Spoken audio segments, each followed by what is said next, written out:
Okay, this is a Holley Motorcraft 50262. Says Holley here, but it says Holley manufactured for Motorcraft, so it's double talk. People will call up and want to know one or the other, but anyway, that's what it says. This is a 600 CFM external fuel adjustments.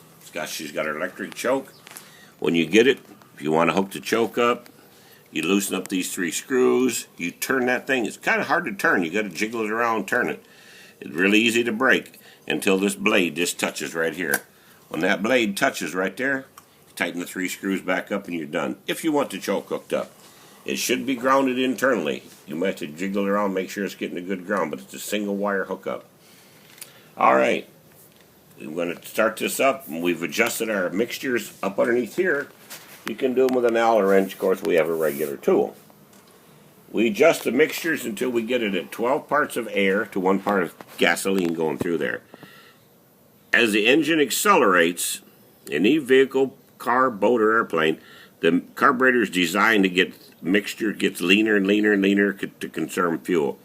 It would burn the same and run the same and power the same, but you're wasting fuel. Once the vehicle is under motion, you no longer need 12 to 1. You can get by with whatever the atmospheric pressure is, about 14 to 1, 15 to 1 sometimes.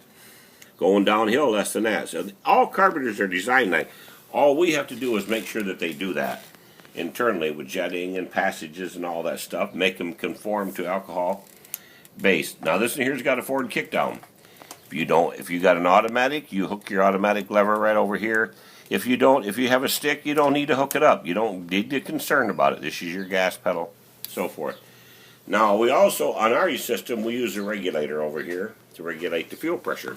And we want to keep that fuel pressure right down here. We want to keep it at 3 pounds. During the testing mode, we're going to jack it up. We're going to switch it over to the high pressure pump to make sure that the needles in here will shut fuel off. Which, with ethanol-based fuel, it takes less pressure. Understand that? Less pressure. So if you start this up and the flood's all over, don't call and cuss us. Don't get on the eBay forum or all that and listen to all them do-nothings on there. Listen to us. We've been doing this since '56. So here we're going to fire it up and demonstrate this.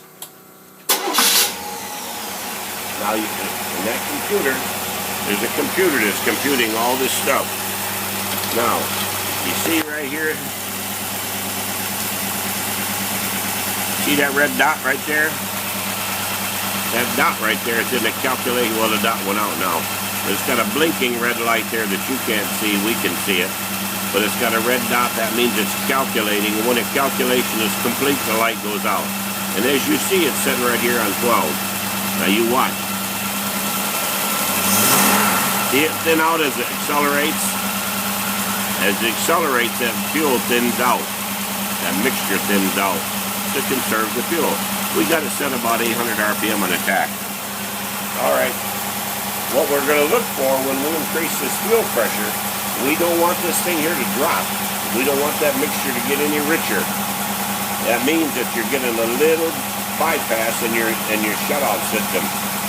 If it is, you absolutely have to put a regulator in there. We're going to fire it up here and rev it up, make sure the back barrels work. Watching to make sure this back barrel kicks in over here, and which it is, so we know that everything is functioning back okay over there. I'm going to have him step around here and jack the pressure up.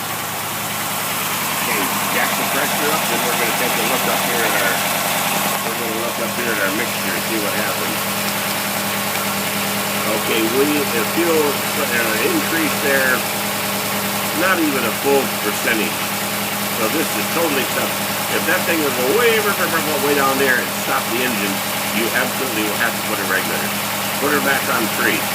Holley recommends 2.8 with all their new carburetors that they build, and all their new regulators are 2.8. Every new car that comes off the assembly line has got a regulator on the car, mounted on the fender. So if you want to really get your maximum performance, maximum mileage, get your regulator like down here. The 12-804 Holley. Put it in your fuel system, but if you just want to save money, look at it like it is, and you'll waste gas. Anyway, there it is. 600 CFM external flow. These here are vents. Don't be capping them off. You kept them off, the motor will quit eventually. These are either to be left open or to run over there to a vacuum canister on the fender. We got a nickname, we call them longhorns because we're out here in Texas. All the neighbors around here got longhorn cattle, and they look like a longhorn deer to us. But this is an emission carburetor. Yeah, work on non-emission vehicles too. But there it is.